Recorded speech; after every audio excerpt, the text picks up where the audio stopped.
Greetings to everyone watching me here. Today we are going to discuss the most impactful and great Indian scientists who made our life highly technical and comfortable with their precious knowledge and paved a way. Let's start with the mathematics. Bodhayan. Do you know Maharshi Bodhayan? He was the first ever to arrive at several concepts in mathematics, which were later discovered by the Western world. The value of pi was first calculated by him. As you know, pi is useful in calculating the area and circumference of the circle. What is known as Pythagorean theorem today is already found in Bodhayan's Sulva Sutra, which was written several years before the age of Pythagoras. Next in the category was Aryabhatta. Aryabhatta was the 5th century mathematician. As we all know, he wrote a book named Aryabhatiya, which is a summary of mathematics of his time. There are 4 sections in the books which comprises all different varieties. The remaining sections also comprise astronomy, in which he has discussed many concepts of astronomy. He showed that 0 is not a numeral but a symbol and a concept. After the discovery of 0, Aryabhatta contributed too much to the astronomy in the form of Khagol Shastra at Nalanda, where Aryabhatta studied. In fact, it was highly advanced and our ancestors were proud of it. The aim behind the development of science of astronomy was the need to have accurate calendars, understanding of climate, rainfall patterns, of timely sowing the crops and choice of crops, fixing dates of seasons, festivals, navigation, calculation of time, casting of horoscopes, etc., etc., and etc. Next in the same category of mathematics were Maharshi Bhaskaracharya and Mahaviracharya. Where Bhaskaracharya was a leading light of 12th century, Mahaviracharya was mathematician in Jain literature around 500 to 100 BC. Bhaskaracharya wrote his book Siddhant Shiromani, whereas Jain Guru Mahaviracharya wrote Ganit Sar Sangrah in 850 AD, which was the first textbook on arithmetics in the present day form.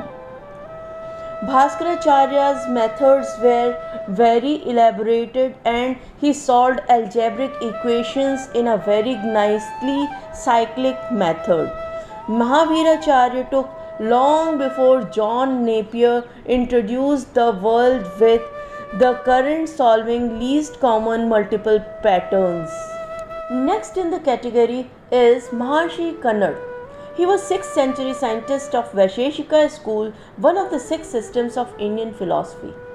Actually his name was Aulokya, but why he was named Kannad was because he was interested in very minute particles called Kan. His atomic theory was a complete match to the modern atomic theory. According to Kannad Rishi, material universe is made up of kanas or anu, which cannot be seen through any human organs, which is not further subdivided, indivisible, indestructible. This is what the modern atomic theory also says. Exact match, isn't it? But in 6th century, when no one knew about it. Next in the category is Maharshi Varaha Mihir, great scientist of Gupta period and contributor in the field of hydrology, geology and ecology.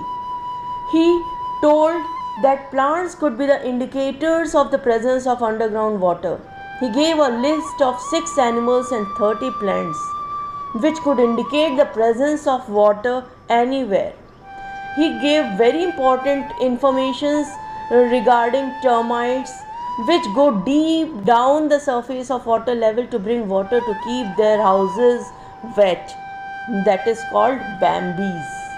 Another theory which has attracted the world of science is earthquake cloud theory given by Varaha in Brihat Samhita. Another field where Varaha was recognized is Jyotish Shastra or astrology. Jyotish means science of light from the Vedas. Presently it is scientifically in a systematic form by Varamir and Aryabhata's contribution. Due to his qualities, Varamihir was one of the 9 gems in the court of Maharaj Vikramaditya. His predictions were so accurate that Maharaj Vikramaditya gave him the title of Varah, Shushruta, Charak, Madhava, Vagbhat, Jivak.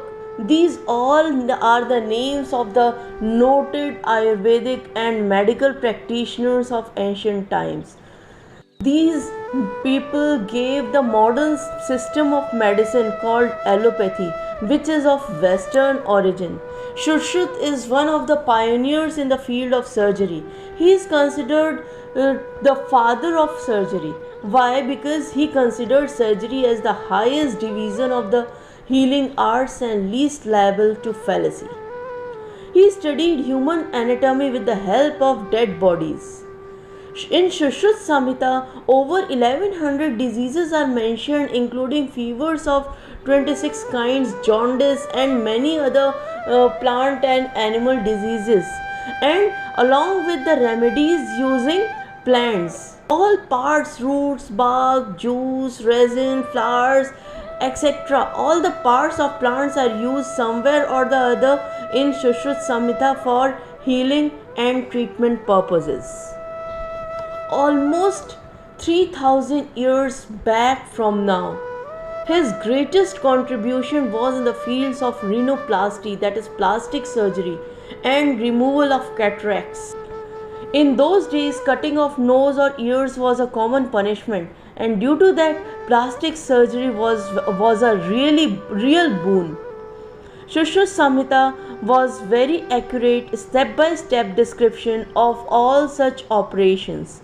Surprisingly, the steps followed by Sushruta are strikingly exactly similar to the surgeons following today. Also, Charak is considered as the father of ancient Indian science of medicine. He was the Raj Vaid in the court of Kanishka. His Charak Samhita is a remarkable book on medicine.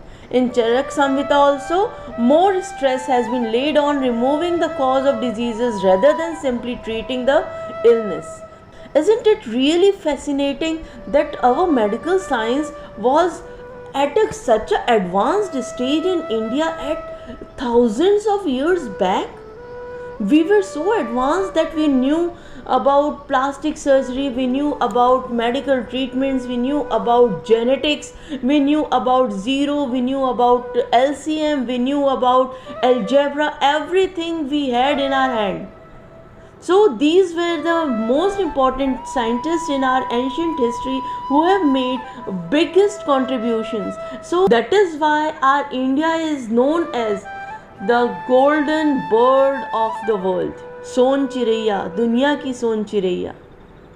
Thank you so much for listening and watching me carefully.